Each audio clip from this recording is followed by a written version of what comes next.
नमस्कार साथियों, एक बार फिर से आपका हार्दिक स्वागत है आपके अपने यूट्यूब चैनल एग्जाम इंस्ट्रक्टर पर। अभी जो जो सीरीज चल रही है वो बीएसटीसी एग्जाम से रिलेटेड है। बीएसटीसी और एलडीसी में भी आप बोल सकते हो इस प्रकार के क्वेश्चन देखे जा सकते हैं, क्योंकि वहाँ जो नंबर ऑफ क्वेश्चन है वो 75 है या 25 है, तो उनमें से ज्यादातर क्वेश्चन आते हैं। तो जो भी बीएसटीसी वाले विद्यार्थी है, ज्यादा से ज्यादा वीडियो को शेयर करें, लाइक करें, चैनल पर नए हैं तो चैनल को सब्सक्राइब कर दे। जल्दी सी वीडियो उन बच्चों तक पहुंच जाए जो बीएसटीसी एग्जाम देने वाला है, ताकि आपको एटलीस्ट ये तो पता रहे कि हाँ, करेक्ट स्पेलिंग से रिलेटेड क्वेश्चंस आते हैं, एरर से रिलेटेड क्वेश्चंस आते हैं, ठीक है, आर्टिकल से रिलेटेड क्वेश्चन आते हैं, अप्रोप्रिएट वर्ब से रिगार्डिंग क्वेश्चन आते हैं। तो बढ़ते हैं हमारे फर्स्ट क्वेश्चन की तरफ, बीएसटीसी के प्रैक्टिस साइट की तरफ। और पहले ही स्टार्ट हो जाता है किससे? रीडिंग कॉम्प्रिहेंशन या पैसेज से रिगार्डिंग। मैं आपको लाइन टू लाइन इसके एक्सप्लेनेशन करवाता हूँ और उसके बेसिस पे आपको क्या करना है, आंसर करना है। Right, many of us believe that, ठीक है, many of us believe that small and small means insignificant. तो ये देखो, ये एक लाइन है कि हम में से ज्यादातर लोग या हम में से अधिकतर लोग क्या सोचते हैं, क्या क्या बिलीव करते हैं, क्या मानते हैं? वो मानते हैं कि जो चीजें स्मॉल होती है, स्मॉल मीन्स इनसिग्निफिकेंट।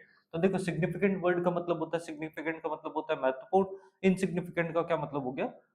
जो बहुत ज्यादा महत्व का नहीं है या महत्वहीन बोल सकते हैं। तो पहली लाइन का मतलब हो गया, मेनी ऑफ अस, हम में से बहुत सारे लोग, believe that small means insignificant. Small का मतलब इनसिग्निफिकेंट होता है। We believe that small actions and choices do not have much impact on our life. हम ये विश्वास करते हैं या हमारा ये मानना है that small actions and choices, कि जितनी भी छोटे छोटे एक्शंस है, जितने भी स्मॉल एक्शंस है या फिर स्मॉल चॉइसेस है, they do not have impact, they do not have much impact on our lives. ये लाइव्स क्या है बेटा? ये लाइव्स का मतलब रहना नहीं है। ये लाइव्स का मतलब रहना नहीं है। ये मूव क्यों कर रहा है? अच्छा, ये लाइव्स का मतलब रहना नहीं है। ये लाइव का क्या है? ये लाइव का प्लूरल फॉर्म है, दैट इज लाइव्स। तो बोल रहा है कि हम ये मानते हैं, we believe that small small actions and choice do not have much impact on our life, and so we think that it is only the big things and the big actions that and the big decision they are really count। और हमारा क्या मानना है? हम मानते हैं छोटे कर्म है या छोटी चॉइसेस है, उनका हमारे लाइफ में बहुत ज्यादा इम्पैक्ट है नहीं।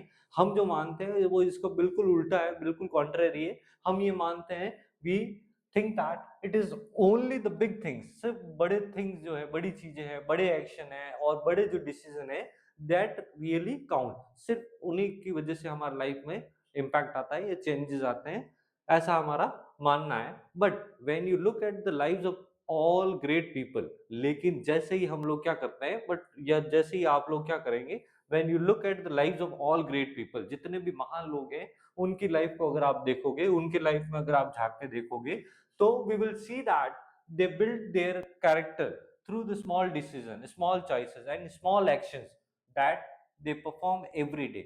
तो जब उन ग्रेट लोगों की लाइफ को हम देखते हैं, तो हम पाते हैं कि उनकी लाइफ में जो भी ये ड्रास्टिक चेंज आए हैं, जो भी ड्रास्टिक सक्सेस आई है, वो क्या है, वो किसकी वजह से है, या उनके जो कैरेक्टर है, उनके जो चरित्र का निर्माण हुआ है, it is through small decision. किसके थ्रू हुआ है, किसके माध्यम से हुआ है? तो नो डाउट ये स्मॉल डिसीजन, स्मॉल चॉइसेस और स्मॉल एक्शंस की वजह से हुआ है। और वो स्मॉल एक्शंस कैसे थे? That they performed every day, है ना। कंसिस्टेंसी जरूरी है, भले ही आपको छोटे एफर्ट्स लेने हैं, छोटे चॉइसेस का यूज करना है, स्मॉल एक्शंस दे रहे हैं, तो but they that they perform every day. जिन छोटे डिसीजन को, जिन छोटे चॉइसेस को, जिन छोटे एक्शंस को उन्होंने डेली परफॉर्म किया, उनकी वजह से उनकी लाइफ में चेंजेस आए, दैट मेक्स देयर कैरेक्टर, उन्होंने उसके कैरेक्टर को डिजाइन किया। They transform their life. अब ये दे किसके लिए आया? ये दे आ रहा है स्मॉल डिसीजन के लिए, स्मॉल चॉइसेस के लिए, स्मॉल एक्शंस के लिए, that they transform their life. और ये देयर लाइफ किसके लिए, ये देयर लाइफ किसको दर्शा रहा है? ये बता रहा है ग्रेट पीपल को।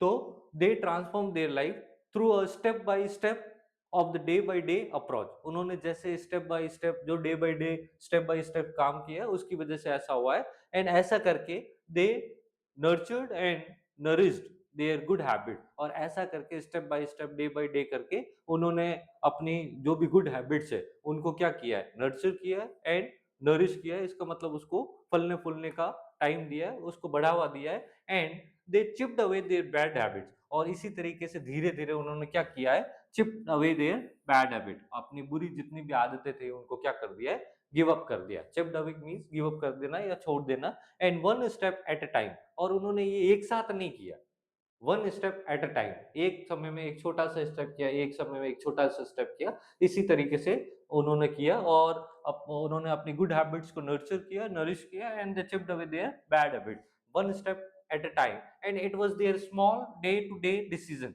और ये उनके छोटे छोटे डिसीजन ही थे, it was their small day to day decision, है ना, that added up to make a tremendous difference in their long run. और बोलता है जिसकी वजह से क्या हुआ है, टर्मेंडियस डिफरेंस आया, डिफरेंस का मतलब एक अंतर आ जाना, बट टर्मेंडियस मीन, टर्मेंडियस का मतलब है विशाल या बहुत ज्यादा, ठीक है। तो ये उनके डे टू डे में छोटे छोटे डिसीजन ही है जिसकी वजह से उनके लाइफ में क्या आया, टर्मेंडियस डिफरेंस आया है, बट वो एक दिन में नहीं आ जाएगा, जब छोटे छोटे डिसीजंस होंगे, छोटे एक्शंस होंगे, लेकिन कंसिस्टेंसी कंसिस्टेंसी बेस पे होंगे, कंसिस्टेंट होंगे, तो ये क्या करते हैं, लॉन्ग रन में आपको बहुत ज्यादा फायदा देते हैं, लंबे समय में आपको बहुत ज्यादा फायदा देते हैं, लंबे समय में बहुत ज्यादा अंतर ला देते हैं। And Indeed, what Indeed mean, Indeed का मतलब होता है वास्तव में, and Indeed in matter of the personal growth, अगर हम व्यक्तिगत ग्रोथ की भी बात करें, अगर हम पर्सनल ग्रोथ की भी बात करें, तो भी ये क्या करता है, इंडीड वास्तव में, इन matter of the personal growth and character building, अगर हम व्यक्तिगत ग्रोथ के बारे में या कैरेक्टर चरित्र निर्माण की बात करें, तो there is no such thing as an overnight success. तो इन सब चीजों में जैसे हम बात करते हैं किसी के पर्सनल ग्रोथ की या किसी की कैरेक्टर बिल्डिंग की, चरित्र निर्माण की, तो कोई ये सब चीजें कोई एक दिन में पॉसिबल नहीं हो जाती है, there is no such thing as an overnight success, तो उनमें ओवरनाइट सक्सेस नहीं मिलती है,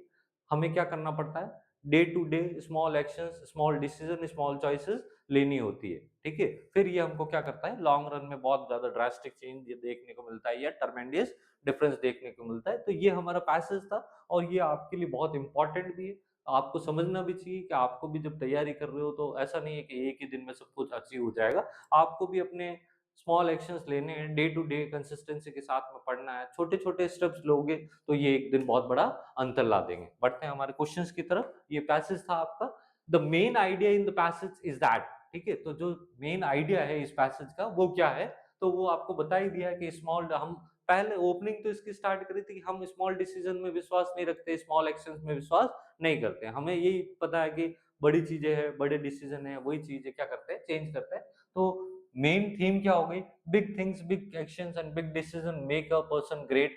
भाई ये तो लोगों का सोचना है, लेकिन मेन थीम क्या है, small action and small decision are important in one's life, कि स्मॉल जो एक्शन है हो सकता है, छोटे डिसीजन भी क्या हो सकते हैं, बहुत ज्यादा इंपॉर्टेंट हो सकते हैं किसी की लाइफ में, यही इसका क्या है, मेन थीम है, ये मेन आइडिया है, ठीक है। आपको स्टार्टिंग में ही बोला है कि हम ऐसा सोचने की स्मॉल चीजें क्या है, इनसिग्निफिकेंट है, जबकि स्मॉल एक्शंस है, स्मॉल डिसीजंस है, यही आगे चल के क्या बनते हैं, बहुत ज्यादा ड्रास्टिक चेंजेस लेके आते हैं। In overnight success is possible for all of us, overnight success हम सभी के लिए पॉसिबल है क्या, ऐसा बिल्कुल नहीं है, personal changes are not important, ऐसा भी नहीं है, ये ऑप्शन भी क्या है, बिल्कुल गलत है। So B will be the correct answer. बढ़ते हैं नेक्स्ट क्वेश्चन की तरफ, what does the writer mean by saying, कि राइटर का क्या कहना है इस वर्ड से, chipped away at their bad habit. तो मैंने आपको बताया ही था, चिप्ड अवे का क्या मतलब हो गया, गिव अप, गिव अप करने का मतलब क्या है, त्यागना या छोड़ना। तो steadily gave up bad habits, बिल्कुल सही, बैड हैबिट्स यहाँ आ रहा है, बैड हैबिट्स आ रहा ऑप्शन में है, लेकिन इसका मतलब है लगातार, steadily gave up, gave up किसकी फॉर्म होगी, गिव अप की होगी, ये एक फ्रेजल वर्ब है, अपनी बैड हैबिट्स को धीरे धीरे त्यागना, ये तो बिल्कुल उल्टा हो गया, है ना, स्लोली प्रोड्यूस बैड हैबिट, धीरे धीरे बैड हैबिट्स को प्रोड्यूस करना, ऐसा तो बिल्कुल भी गलत है। And gradually criticise bad habit, criticise नहीं करना, आलोचना नहीं करना, ग्रेजुअली का क्या मतलब हो गया, ग्रेजुअली का मतलब हो गया स्लोली, या इनफैक्ट आप बोलोगे, इंडीड बोलोगे वेरी स्लोली, बहुत ज्यादा जो धीमे होता है, धीमे धीमे होता है, उसको क्या बोला जाता है, ग्रेजुअली। तो chipped away their bad habits means to give up their bad habits, ठीक है। बढ़ते हैं नेक्स्ट क्वेश्चन की तरफ, choose the type of the following sentence, आपको बताना ये जो सेंटेंस है, may you be happy, may you be happy, ये किस टाइप का सेंटेंस है, तो सिंपल सा है, मे का यूज किया जाता है ऑप्टेटिव सेंटेंसेस, ऑप्टेटिव सेंटेंस कहाँ है, ऑप्टेटिव सेंटेंस कौन से सेंटेंसेस होते हैं, तो ऑप्टेटिव सेंटेंस होते हैं जहां पे विश की जाती है, ब्लेस ब्लेस किया जाता है, या फिर क्रश किया जाता है, कर्स, कर्स का मतलब क्या हो गया, श्राप देने से, ठीक है। तो आई होप आपको ये मैंने पहले समझाया होगा कि on the basis of meaning, meaning के बेसिस पे सेंटेंस कितने टाइप के होते हैं, 5 टाइप के होते हैं जिनको हम क्या बोलते हैं, इनमें से हम आसानी से इनको बोल सकते हैं कि पहला जो है that is called assertive, affirmative और नेगेटिव क्या होते हैं, इसी का पार्ट होते हैं। ये बेसिकली फैक्ट और स्टेटमेंट होते हैं। दूसरे जो होते हैं वो क्या होते हैं, इंट्रोगेटिव सेंटेंसेस होते हैं जिनमें क्या किया जाता है, क्वेश्चंस पूछे जाते हैं, मीनिंग के बेसिस पे क्वेश्चंस पूछे जाते हैं। थर्ड वन इज इम्पेरेटिव, जो कि आदेशात्मक वाक्य होते हैं। इम्पेरेटिव का क्या मतलब हो गया, ऑर्डर, रिक्वेस्ट, कमांड, सजेशन हो गया। फोर्थ टाइप के जो सेंटेंस होते हैं वो कैसे होते हैं, ऑप्टेटिव सेंटेंसेस होते हैं। ऑप्टेटिव का मतलब क्या हो गया, विश हो गया, डिजायर हो गया, ब्लेस हो गया या कर्स हो गया। और फिफ्थ जो है वो कैसे होते हैं, एक्सक्लेमेटरी एक्सक्लेमेटरी सेंटेंस होते हैं। तो आपको यहाँ बताना है कि किस टाइप का सेंटेंस है। तो में से जो भी होते हैं वो इच्छा सूचक होते हैं जिनको हम क्या बोलते हैं, ऑप्टेटिव सेंटेंस बोलते हैं। आई होप आपको समझ में आ रहा होगा, ये मैंने आपको पहले भी कराया है। बढ़ते हैं नेक्स्ट क्वेश्चन की तरफ। Choose the correctly spelled word from the given options that means a formal assurance that certain condition will be fulfilled. तो बोल रहा है चूज द करेक्ट स्पेलिंग, है ना, गारंटी जिसको बोला जाता है। गारंटी की स्पेलिंग काफी बार कई एग्जामों में पूछी गई है। इसको ये बोल सकते हैं फ्रिक्वेंटली आस्क्ड क्वेश्चन है। तो guarantee will be GUARAN GUARANTEE। Guarantee की ये जो स्पेलिंग होगी वो क्या हो जाएगी, सही हो जाएगी। यहाँ डबल आर नहीं आता है, इट इज डबल ई आता है लास्ट में। ये स्पेलिंग आपकी सही हो जाएगी, काफी बार एग्जाम में पूछी गई है, मोस्ट इंपॉर्टेंट, इसको मार्क कर सकते हैं आप। बढ़ते हैं नेक्स्ट क्वेश्चन की तरफ। Fill in the blanks with appropriate connectives. Connectives बोल दो या कंजंक्शंस बोल दो फ्रॉम द गिवन बिलो या from the given option. Helen had a smile on her face. एक तो बोल रहा है हेलन के चेहरे पे क्या थी, मुस्कान थी, उसके चेहरे पे स्माइल थी। Fill in the blanks, she felt sad. तो यहाँ देखते हैं उसके चेहरे पे स्माइल थी और फिर बोलते शी फेल्ट सैड रियली, लेकिन वो सही में सैड फील कर रही थी। तो ये दोनों जो स्टेटमेंट है कि हेलन के चेहरे पे खुशी भी थी लेकिन फिर भी वो क्या कर रही थी, उसको रियली सैड फील कर रही थी। तो कॉन्ट्राडिक्टरी स्टेटमेंट है, तो कॉन्ट्राडिक्टरी स्टेटमेंट के लिए हम किसका यूज करेंगे, वेयर एज का यूज करेंगे। वेयर एज का मतलब कैसा हो गया, जबकि जैसा ही हो गया, यद्यपि जैसा हो गया। यद्यपि तो दो ऑल दो होता है, लेकिन यहाँ हमारे पास में ऑप्शन में नहीं है, तो whereas will be correct answer. Choose the correct sentence, आपको बोला एक सही सेंटेंस को चूज करना है। अभी मैंने आपको बताया कि मीनिंग के बेसिस पे 5 टाइप के सेंटेंस है, ठीक है, assertive, interrogative, imperative, optative and exclamatory. तो ये जो चारों दे रखे हैं, ये किस टाइप के सेंटेंस, अगर मैं आपको बोलूं तो ये एक्सक्लेमेटरी सेंटेंसेस है, ठीक है, एक्सक्लेमेटरी सेंटेंस है। अब आपसे पूछा गया कौन सा सेंटेंस जो होगा वो क्या सही होगा। सिंस आप देख रहे हैं how wonderful the scene is, how wonderful is the scene, how wonderful scene is this and how wonderful a scene. तो आप जब भी एक्सक्लेमेटरी सेंटेंस बोलते हैं तो बोलते हैं how wonderful the shot is, है ना, how wonderful is this shot, ऐसा नहीं बोलेंगे सिंस हम क्वेश्चन नहीं पूछ रहे हैं, वी आर एक्सप्रेसिंग आवरसेल्फ, है ना। एक्सक्लेमेटरी सेंटेंस में हम यही करते हैं, हम हमारी सडन फीलिंग को एक्सप्रेस करते हैं। तो ज्यादातर आप देखोगे तो यहाँ सब्जेक्ट लिखा जाता है, जो भी चीज है। जैसे मैं बोलूँ कितनी ठंड है तो मैं बोलूंगा हाउ कोल्ड इट इज। मैं ऐसा नहीं बोलूंगा how cold is it. How cold is it तो क्या हो जाएगा, इंट्रोगेटिव क्वेश्चन हो जाएगा। सिंस मेरे को अपने फीलिंग्स को क्या करना है, एक्सप्रेस करना है, तो मैं बोलूंगा how wonderful the scene is. तो ये इसका क्या हो जाएगा, करेक्ट आंसर हो जाएगा। मैंने आपको बताया कि आपको पूछना है कि कितना ठंडा है, कितना गर्म है, तो हाउ हॉट इज इट, ये तो क्या है, क्वेश्चन है, इंट्रोगेटिव है। लेकिन आपको बोलना, बताना है कितनी गर्मी है, एक्सप्रेस करना है, तो आपको बोलना पड़ेगा हाउ हॉट इट इज, और it is followed by exclamatory mark. I hope आपको चीजें जो है वो समझ में आ रही होगी, इतना मुश्किल भी नहीं है। बढ़ते हैं नेक्स्ट क्वेश्चन की तरफ। The word opposite in the meaning to embolden, ठीक है, आपको पूछा है the word opposite in meaning, opposite कौन सा होगा इस वर्ड का, ठीक है। तो जब आप ध्यान से देखोगे तो बोल्डन है ना, एम्बॉल्डन का मतलब क्या हुआ, किसी को बोल्ड बनाना, किसी के अंदर करेज ऐड करना, ठीक है, ब्रेवनेस ऐड करना, दैट इज एम्बॉल्डन का मतलब हो गया। एंड इसका आपको क्या पूछा गया है, ओपोजिट पूछा गया है, तो इसका हो जाएगा ओपोजिट फ्राइटेंड, ठीक है। लूजन, ड्रंकन एंड टाइटन नहीं होगा। लूजन का मतलब किसी को लूज करना, ड्रंकन का मतलब पियक्कड़ हो गया, एंड टाइटन का मतलब किसी को चीज को टाइट करना या कसना, ठीक है। तो एम्बोल्डन का मतलब क्या हो गया, एम्बोल्डन मीन्स तो बोल्ड बनाने जैसा है, तो उसका उल्टा क्या हो जाएगा, करेज ऐड करना है, जबकि ये इसका मीनिंग में बिल्कुल क्या हो गया, उल्टा करना है, करेज ऐड करना नहीं है, डराना है। And choose the one word substitution for the given expression, इसके लिए वन वर्ड बताना है, one who is not sure about existence of God, या one who is not sure about God's existence. काफी अच्छा क्वेश्चन है। देखो आपने ये क्वेश्चन पढ़ा होगा, one who doesn't believe in God, ठीक है, जो गॉड में विश्वास नहीं रखता है, उसके लिए तो क्या हो जाएगा, अथीस्ट हो जाएगा। जो विश्वास रखता है, one who believes in the existence of God, वो तो क्या होता है, थीस्ट होता है। लेकिन one who doesn't believe in God, वो क्या होता है, अथीस्ट होता है। यहाँ डजंट बिलीव इन गॉड नहीं पूछा है, ये पूछा है who is not sure about the existence of God, तो ये क्या हो जाएगा, एग्नोस्टिक हो जाएगा। Agnostic will be the correct answer. Agnostic का मतलब भी क्या होगा, one who is not sure about the about God's existence. और अपोस्टेट भी ये गॉड के एग्जिस्टेंस से रिलेटेड है, ये गॉड गॉड से, ये रिलीजन से रिलेटेड है ना। आप बोल सकते हैं जिसने रिलीजन को क्या कर दिया है, फोरशेक कर दिया है, फोरशेक कर दिया है, या क्या कर दिया है, त्याग दिया है, गिव अप कर दिया है, तो उसको क्या बोलेंगे, उसको बोलेंगे अपोस्टेट। जबकि अथीस्ट का मतलब क्या है, जो गॉड के एग्जिस्टेंस में विश्वास नहीं रखना है। एंड एग्नोस्टिक का मतलब है who is confused about the existence of God, या फिर ऐसा पर्सन जो मानता है कि हमें गॉड के एग्जिस्टेंस के बारे में बहुत कुछ, बहुत कम पता है, ठीक है, या बहुत न के बराबर पता है। बढ़ते नेक्स्ट क्वेश्चन की तरफ। Choose the word from the given options which is nearest in the meaning. What nearest in the meaning means, he is asking for synonym. और किस वर्ड का, तो मोरन, मोरन का कहने का मतलब क्या हो गया, आप बोल सकते हो इसको डल बोल सकते हो, या फिर स्लो विटेड बोल सकते हो, जो बहुत ज्यादा हाजिर जवाबी नहीं है, ठीक है। तो मॉर्टल नहीं होगा, मॉर्न नहीं होगा। मॉर्टल का मतलब किससे हो गया, something that is subjected to death, जिसकी मृत्यु हो सकती है, दैट इज मॉर्टल। इमॉर्टल का उल्टा होता है, इमॉर्टल अमर होता है। मॉर्न क्या होता है, मॉर्न का मतलब शोक करना। कोवर्डाइज क्या होता है, कोवर्डाइज कायरता होती है, ठीक है, ये कायर हो गया। एंड कोवर्डाइज नहीं है, कॉवर्ड है, कायर हो गया। एंड डलर्ड, डलर्ड का मीनिंग कैसा हो जाएगा, डलर्ड का मतलब ये हो गया, स्लो वेटेड हो गया, बिल्कुल मोरॉन जैसा ही है, ये डलर्ड हो जाएगा।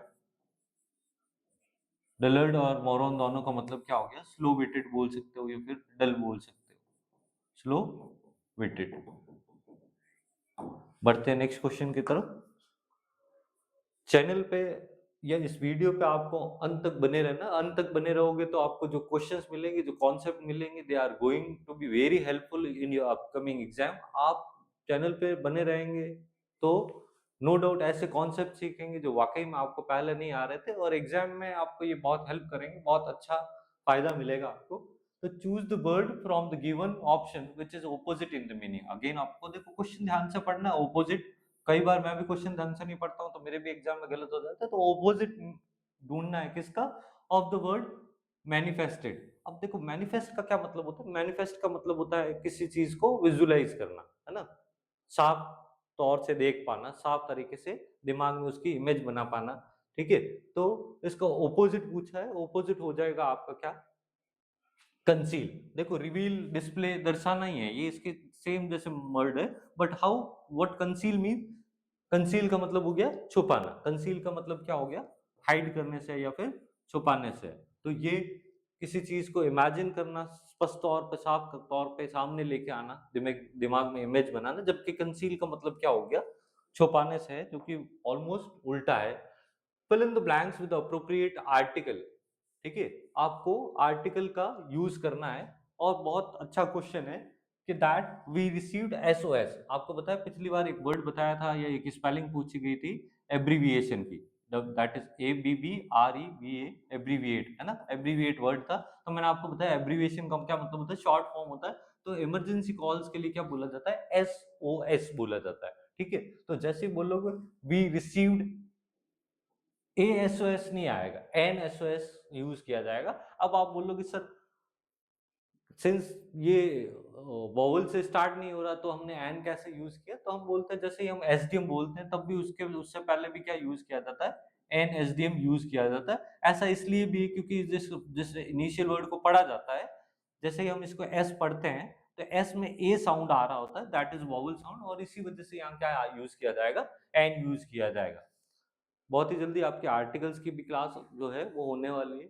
तो उस आर्टिकल्स में ऐसे आर्टिकल से रिलेटेड जो भी रूल्स है वो बताए जाएंगे। बहुत सारे एग्जाम में आर्टिकल्स पूछे जाते हैं और बच्चों को एन यूज नहीं करना आता। इट इज वेरी अनफॉर्चुनेट, लेकिन बहुत रियल बात मैं आपको बता रहा हूँ। Choose the erroneous part in the given sentence. ठीक है, आपको एरर ढूंढना है। डिस्पाइट ऑफ कंटिन्यूस या continuing pain she worked at her temporary summer job most of the week. तो आपको एक कॉन्सेप्ट पता होना चाहिए। ये दो एक प्रीपोजिशन है दैट इज डिस्पाइट, है ना। डिस्पाइट के साथ ऑफ का यूज नहीं किया जाता है। ये सिमिलर लगता है किसके, इंस्पाइट ऑफ के, है ना। कि इंस्पाइट ऑफ में तो हम क्या करते हैं, इंस्पाइट ऑफ तो यूज किया जाता है, तो डिस्पाइट के साथ में ऑफ का यूज आपको बिल्कुल भी सॉरी, ये तो बिल्कुल सही है, इंस्पाइट ऑफ तो यूज किया ही जाता है, लेकिन आपको डेस्पाइट के साथ में ऑफ का यूज नहीं करना है। ठीक है, तो यहाँ लिखा हुआ है डेस्पाइट ऑफ। ठीक है, और यहाँ से एक चीज और भी देख सकते हैं कि यहाँ पे जो आएगी वो कैसी फॉर्म आएगी, आईएनजी फॉर्म यूज की जाती है। ठीक है, ये दोनों ही कॉन्ट्राडिक्टरी स्टेटमेंट्स को ऐड करने के लिए लिखे जाते हैं। और इंस्पाइट ऑफ क्या है, एक तरीके का प्रेपोजिशन है। ठीक है, अगर इंस्पाइट ऑफ यूज करके आप किसी सेंटेंस को बनाओगे तो किसी भी तरीके से कंपाउंड नहीं बनेगा। ठीक है, कॉम्प्लेक्स नहीं बनेगा, क्योंकि कंजंक्शन नहीं है, ये क्या है, प्रेपोजिशन है। और प्रेपोजिशन का यूज करके अगर आप दो सेंटेंसेस को जोड़ते हो तो सेंटेंस रिमेन सिंपल। तो सेंटेंस क्या रहता है, सिंपल ही रहता है। तो किस पार्ट में है, मैंने बोला डिस्पाइट के साथ ऑफ नहीं आएगा, ऑफ नहीं आएगा तो ये कहाँ पे है, ये जो पार्ट है ये क्या है, पार्ट ए में एरर है। बढ़ते हैं नेक्स्ट क्वेश्चन की तरफ। ये भी एररनेस पार्ट के बारे में है। तो the college library is not only equipped with very good books but also with the latest general. ऐसा बोल रहा है कि जो कॉलेज लाइब्रेरी है ये not only equipped with very good books, या इसमें ना केवल अच्छी किताबें हैं बल्कि क्या है, लेटेस्ट जर्नल्स भी है, लेटेस्ट पत्रिकाएं भी है। So error lies in part two. Part two में एरर है वो क्या है, इक्विप्ड के साथ में किसका यूज नहीं किया जाएगा, विद का यूज नहीं किया जाएगा, रॉन्ग प्रिपोजिशन का यहाँ पे यूज किया गया। Fill in the blanks with the proper tense और the correct form of the verb. या तो आपको टेंसेस बताने, करेक्ट फॉर्म ऑफ वर्ब है when I visited him in Mumbai, है ना। व्हेन आई, यहाँ से क्वेश्चन स्टार्ट है, when I visited him in Mumbai ही fill in the blanks there for 5 year. तो देखो यहाँ से हमको पता चल रहा है सिंस फोर के बाद में जब भी टाइम आता है तो कौन सा टेंस होता है, परफेक्ट कंटिन्यूअस। ठीक है, परफेक्ट कंटिन्यूअस कब, जब सिंस और फोर के बाद में क्या होता है, टाइम दे रखा आता है। सिंस के बाद पॉइंट ऑफ टाइम आता है और फोर के बाद में पीरियड ऑफ टाइम होता है। तो हम 100% कंफर्म है कि परफेक्ट कंटिन्यूअस होगा। तो परफेक्ट कंटिन्यूअस का मतलब क्या है, हैज बीन तो ये भी है और हैड बीन ये भी है। ठीक है, तो आप देख सकते हो ही के साथ हैज लगता है तो दोनों चीजें हो सकती। तो इस कंडीशन में हमको क्या देखना है, हमको देखना है जो पहले वाला क्लॉज है व्हेन आई विजिटेड, ये क्लॉज किस में है, ये पास्ट टेंस में है। तो इसीलिए ये आंसर नहीं होगा, answer will be past perfect continuous. देखो परफेक्ट कंटिन्यूअस को लेके तो हम कंफर्म थे, लेकिन प्रेजेंट होगा या पास्ट होगा इट डिपेंड्स कि मेन क्लॉज का टेंस कैसा है। मेन क्लॉज में विजिटेड है that is past simple, so हम बोलेंगे when I visited him in Mumbai he had been teaching there for 5 year. जब मैं मुंबई में उससे मिला तो वो वहां 5 साल से पढ़ा रहा था। Which of the following sentence is grammatically correct. ये 4 सेंटेंस दिए और आपसे पूछा है कि इनमें से ग्रामेटिकली कौन सा करेक्ट है। ठीक है, ये टेंस से रिलेटेड क्वेश्चन है। आप देख पा रहे हो कि यहाँ पे एक ही क्वेश्चन है, मतलब सब में सब्जेक्ट सेम है। ठीक है, टेंस अलग है। आपने देखा यहाँ पे हैव गॉन है, यहाँ पे हैज गॉन है, यहाँ पे वेंट है, यहाँ पे हैव वेंट है। ये तो बिल्कुल ही गलत हो गया क्योंकि हैज हैव के साथ में सेकंड फॉर्म नहीं आती, वेंट सेकंड फॉर्म है। यहाँ आप क्या देखोगे कि हैज और हैव के साथ थर्ड फॉर्म आती है, ये सही है और ये सेकंड फॉर्म है। लेकिन जैसे ही आप पीछे वाले पार्ट पे देखते हो सेंटेंस में, सभी सेंटेंस में एक एडवर्ब ऑफ टाइम है यस्टरडे, और यस्टरडे किसका है, पास्ट सिंपल का है। और पास्ट सिंपल में क्या यूज होती है, सेकंड फॉर्म आती है। दैट इज व्हाई हम ए और बी ऑप्शन को एलिमिनेट कर देंगे and C will be the correct answer, क्योंकि पास्ट सिंपल में सेकंड फॉर्म में कौन सा ऑप्शन है, ओनली थर्ड ऑप्शन है। तो एग्जाम में जो टेंसेस से रिलेटेड क्वेश्चन आते हैं they are purely based on adverb of time. आपको पर्टिकुलर एक एडवर्ब ऑफ टाइम दिया रखा होगा और वो जिस टेंस से बिलोंग कर रहा है उसको आपको मार्क करना होगा। आई होप आपको चीजें समझ में आ रही है, they are not so difficult, इतने डिफिकल्ट नहीं है कि आप नहीं समझ पाओ। Fill in the blanks with the appropriate preposition. This is in conformity with the rules laid down by the cooperation। तो ये फिक्स प्रपोजिशन है, कम फॉर्मेलिटी के साथ में किसका यूज किया जाएगा, विद का यूज किया जाएगा। Option B sorry 4 will be correct. Choose the word which is spelled incorrectly, आपको बताना, हाँ इनकरेक्टली जो स्पेल्ड है उस वर्ड को बताना। फर्स्ट वर्ड इज प्रोनाउंसिएशन, ये क्या होता है बेटा, प्रोनाउंसिएशन होता है ना, प्रोनाउंसिएशन होगा तो राइट स्पेलिंग कौन सी हो जाएगी, यही आपकी इनकरेक्ट स्पेलिंग है, राइट कौन सी हो जाएगी, प्रोनाउंसिएशन, प्रोनाउंसिएशन, ठीक है। और जब आप इसकी वर्ब फॉर्म लिखते हैं प्रोनाउंस, ठीक है, कि उच्चारण करना, तब यहाँ पे जरूर क्या होता है, प्रोनाउंस होता है, तो हमको कंफ्यूजन हो जाता है। प्रोनाउंसिएशन जो कि स्पेलिंग इसी से बनी होगी, तो यहाँ पे भी क्या आएगा, नन आएगा।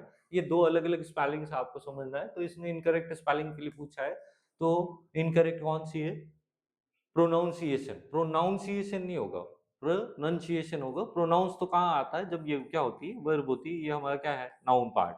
बढ़ते हैं नेक्स्ट क्वेश्चन की तरफ।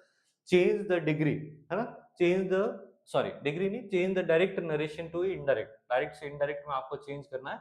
The teacher said to the boy, है ना, और यहाँ मैंने पिछले प्रैक्टिस सेट में भी बताया कि एडजेक्टिव और नरेशन के जब भी आपको क्वेश्चंस करने हैं, तो first you have to identify कि किस टाइप का सेंटेंस आपको गिवन है। तो यहाँ इन्वर्टेड कॉमा में देखते हैं हम कि यहाँ कैसा है, since it has interrogative sentence, interrogative sentence है, तो यहाँ किसका यूज किया जाएगा, इफ या वेदर का यूज किया जाएगा। कंजंक्शन के बेस पे तो हम देख रहे हैं इफ वेदर है, इफ वेदर है, इफ वेदर है, यहाँ सब में हम बोलेंगे साइड साइड टू को किस में चेंज किया जाएगा, आस्क्ड में, तो ये टोल्ड वाला तो क्या हो गया, ऐसे ही गलत हो गया। इंक्वायरी भी नहीं करी, ठीक है, ये भी गलत हो गया। और आस्क्ड वाला ये सही हो सकता है, तो हम बोलेंगे the teacher asked the boy if boys है ना, बॉय है तो ये यू किसके अकॉर्डिंग, इफ ही, और टेंस क्या है, हैव डन है, तो क्या हो जाएगा, if he had done his homework, ये बिल्कुल क्या हो जाएगा, सही हो जाएगा। लेकिन अपन इसमें भी अपन देख लेते हैं, इसमें क्या गलती है, इसमें गलती ये है कि हैव डन को हैव डन ही रहने दिया गया है, जबकि आपको पता है कि यहाँ पे टेंस भी चेंज किया जाता है। प्रेजेंट टेंस को किस में चेंज किया जाता है, पास्ट टेंस में चेंज किया जाता है। आई होप आपको समझ में आया होगा। अभी जल्दी चैनल पे डायरेक्ट इनडायरेक्ट से रिलेटेड भी क्वेश्चंस कराए जाएंगे, तो वहाँ आपके लिए बहुत ज़्यादा इजी हो जाएगा कि किस तरीके से इनडायरेक्ट स्पीच में उसको बदला जाता है। Fill in the blanks with appropriate word. अब आपको बताना है it was fill in the blanks cold outside when we got up from the bed in the morning. ऐसा बोल रहा है बाहर कैसी ठंड थी, तो कोल्ड के लिए एक एडजेक्टिव यूज करना है, outside when we got up from the bed in the morning, जब सुबह हम बिस्तर से उठे तो बहुत ही ज्यादा कोल्ड थी। तो देखो बहुत ज्यादा कोल्ड के लिए एक तो वर्ड बोला जाता है बिटर कोल्ड, ठीक है, बिटर टू कोल्ड का मतलब क्या है, भयानक ठंड हो गई, हार्ड कपा देने वाली क्या हो गई, ठंड हो गई। तो यहाँ पे टॉटरिंग नहीं आएगा, टेरिबल नहीं आएगा, ट्रैम्बलिंग भी नहीं आएगा, बाइटिंग कोल्ड, ठीक है, काटने वाली या चुभने वाली सर्दी, biting cold will be the correct answer. I hope आपको समझ में आया होगा।